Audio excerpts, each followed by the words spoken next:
Cahaya di dalam dada. Di bawah tempat tidur Aru yang berdebu, tersembunyi sebuah rahasia. Malam itu, saat mencari kelereng yang menggelinding, jemarinya menyentuh permukaan kayu yang halus. Itu adalah sebuah kotak tua dengan ukiran matahari di tutupnya.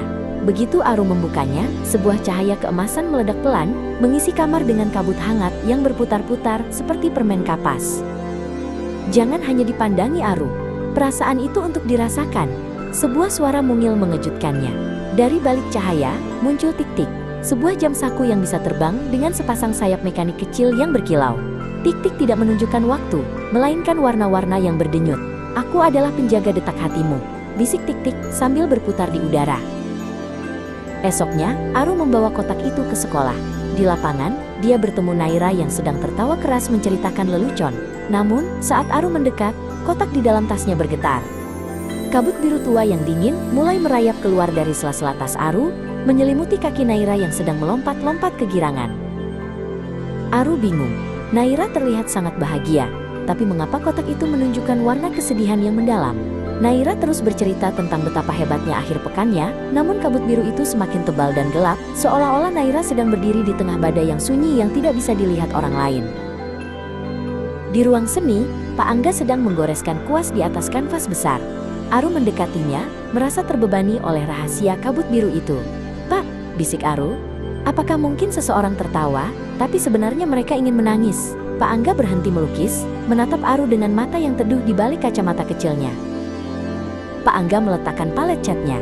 "Warna-warna di dunia ini jarang ada yang murni, Aru," kata Pak Angga dengan lembut. "Kadang, kita mencampur kuning yang cerah dengan sedikit abu-abu agar tidak terlalu menyilaukan. Manusia juga begitu. Tidak apa-apa jika perasaan kita bercampur aduk. Itu yang membuat lukisan hidup kita menjadi indah." Tiba-tiba, kotak di tangan Aru bergetar hebat.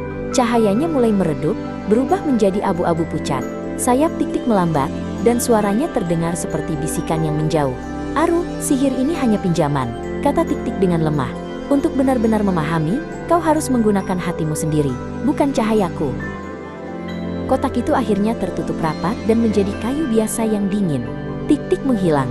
Aru merasa sendirian di tengah keramaian sekolah. Tanpa kabut warna-warni, dia tidak lagi tahu apa yang dirasakan orang-orang di sekitarnya.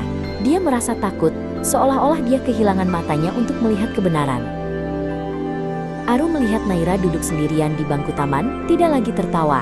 Aru ragu sejenak, lalu dia duduk di sampingnya tanpa membawa kotak itu.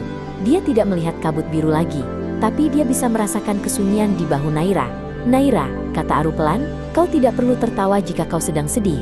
Aku di sini." Naira mulai bercerita, dan meskipun tidak ada cahaya ajaib yang keluar, Aru merasakan kehangatan yang jauh lebih nyata di dadanya. Dia menyadari bahwa keberanian sejati bukanlah memiliki alat ajaib, melainkan berani membuka hati untuk merasakan segalanya. Pak Angga memperhatikan mereka dari kejauhan, tersenyum kecil karena tahu Aru telah menemukan warna sejatinya.